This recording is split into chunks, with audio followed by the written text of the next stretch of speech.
Oh no. Oh no. Escape room. Oh no. I'm in the escape room. How am I going to get out?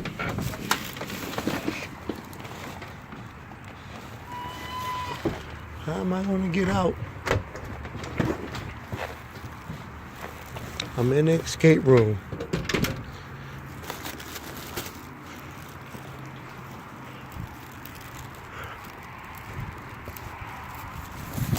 In the escape room.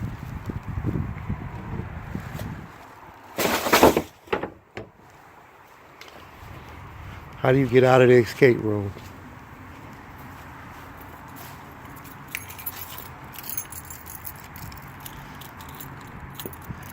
How do you get out?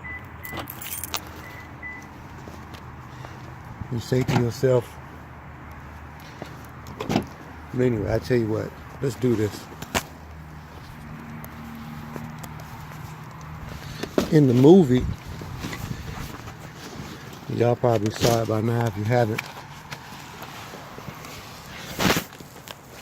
Hopefully my couple of viewers won't be upset. Probably not gonna go see it anyway. Escape room. Story of greed. They all want to make $10,000. And the term $10,000 is enough for them to get into this situation.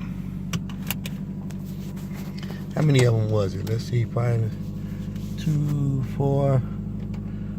I think it was about 6 or 7 of them. 6 or 7 of them maybe. One guy that's strictly about greed. One guy that's a gamer that sees the fun in going into this escape room.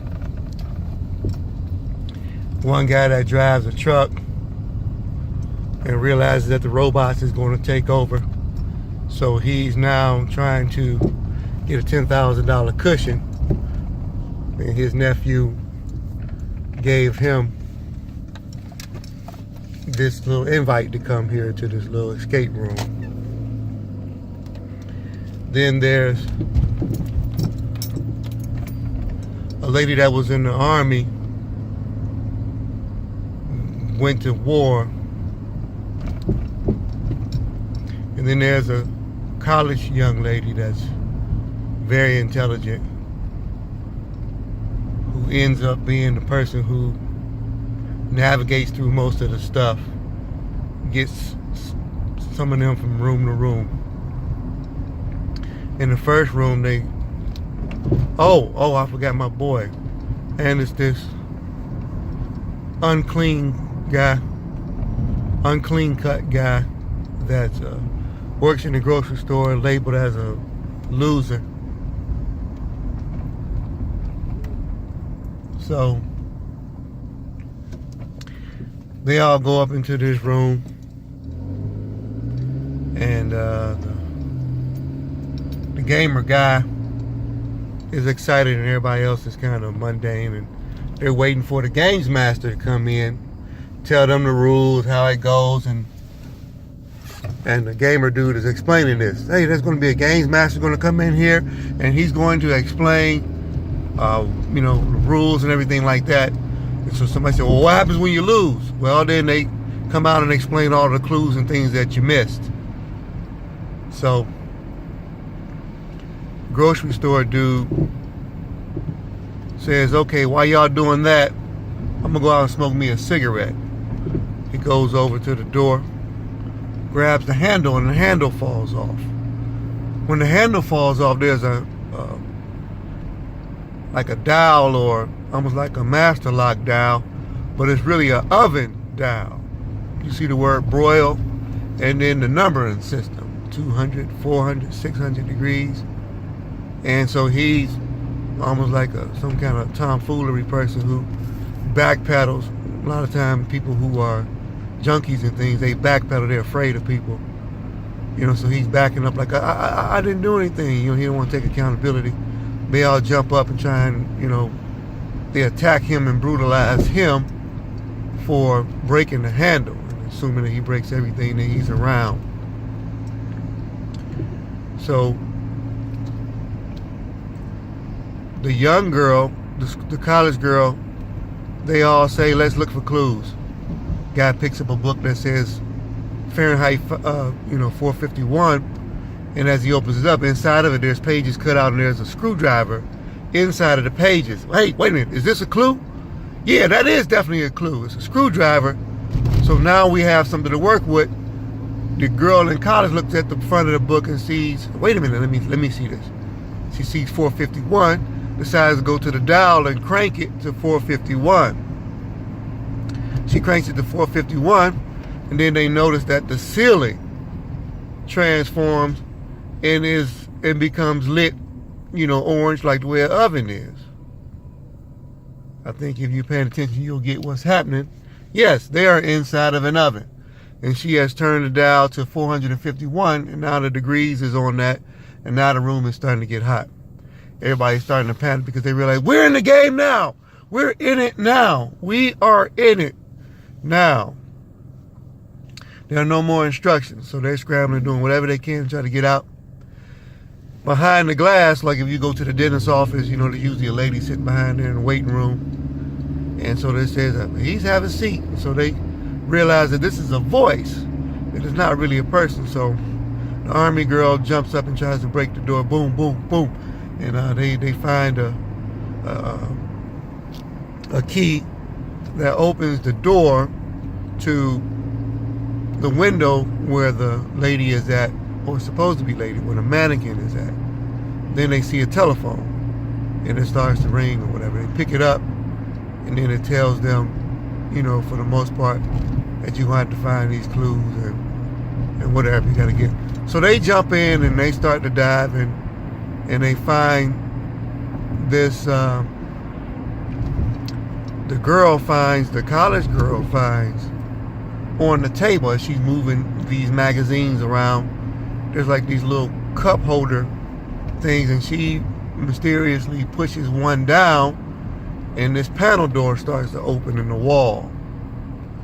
So they all swipe all of the cards, all of the magazines off the table, and see these little spots, and they all push down. Now they're working with something. Everybody pushes down on this cup holder deal, and that panel door opens up, and it lifts, like a pantry door lifts up. So now they're really working with something. The greedy guy decides to go first to try to find out what's in there. He goes in, sees there's another door, and yells back, let me get that screwdriver that you have so that I can get this door open, this panel, like this vent type of a thing down.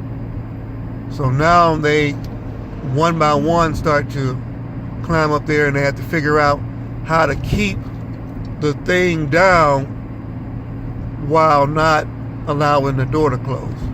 So they start to fill up cups of water, put the cups of water in there. The last guy, who was a gamer, ends up jumping up, running towards the panel door, jumps in, starts to climb up, and the room blows up, and he clears into the second room just in time before the flames clip his feet. A real suspenseful and intense moment in the escape room, so they all escaped. But the point I want to say at this stage is that they worked together to do such a thing. And I'm done with explaining the movie because I want you to go and see it. I just want to give you an example of in this escape room how they needed each other to get from point A to point B. And they started losing troopers and stuff as it went along, just like we as people here lose troopers as we go. But the point is, until we get it, We need to work together. So this is going to be me doing a sharing video and it going to another level, saying that we're going to have to share our time with each other. We'll have to share our kindness. We'll have to share our gifts. So as I watched the movie Escape Room, all I was thinking from a spiritual standpoint is we got to come together. If we don't, we're going to have to still deal with, we're going to continuously deal with murder, child molestation, hurt hearts, relationships that don't work, poverty, diseases, and all types of forces that are detrimental to one's health. And as I'm sitting in the movies, my head dips because I realize we're not going to come together. And so therefore, the oven that they were in inside of the movie, we're going to stay in it. And even if we do feel like we got out of one room of danger, we want to be successful and pop champagne glasses and start smoking weed in celebration and going to spend our money because we got some tax refund check or something like that. We want to go crazy and start spending. We still in another room where we have to escape. And we're still going to need to confide in one another in order to make it. It's never going to go away.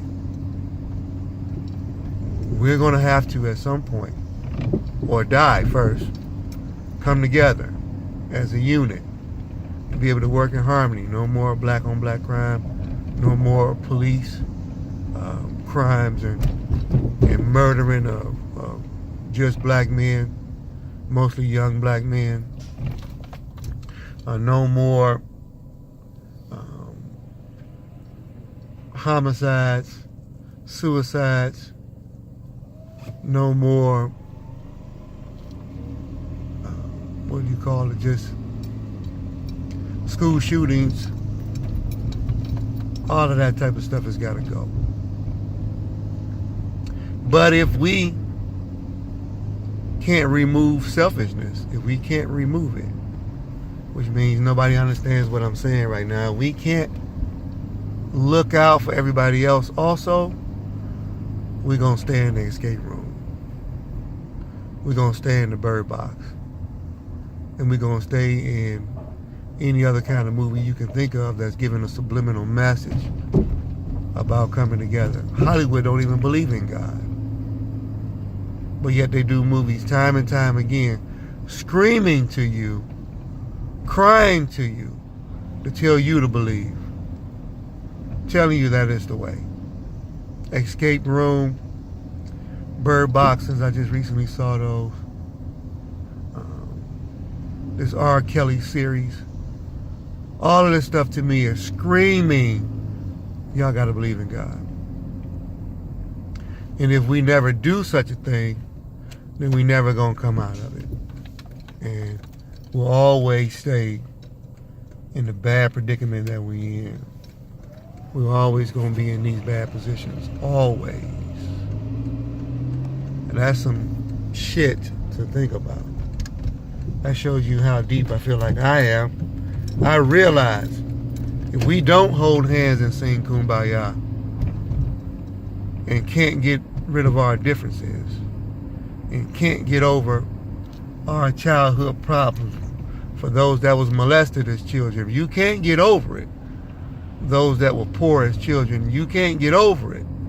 Those that were poor as children, if you can't get over it, I'm about mines, I gotta get mines, and the women in a relationship, I want mines, I don't care nothing about none of these niggas out here, I'm gonna get mines, it's just gonna be me. As long as it's just you and your kids, and you don't care about nobody else, we gonna stay in the escape room. We're going to stay inside of the bird box. Now here's another issue. Some people they like the R. Kelly situation. Some people trust their kids with R. Kelly. That's what they was doing. They was trusting their kid. So now people saying, man, what am I supposed to do? Trust my kid with somebody like that? So now it's all messed up. So now you're being asked to trust your kid with a grown person who got another agenda to molest their ass, you know, to take them down sexually, screw up their whole psychology. So is that what you're telling me we need to do? I'm telling you that it's fucked up, is what I'm telling you. I'm telling you that it's worse than you'll ever believe, and I see it. That's what I'm telling you. I'm telling you that despite what you know or what you've been through, this shit is fucked up. That's what I'm telling you.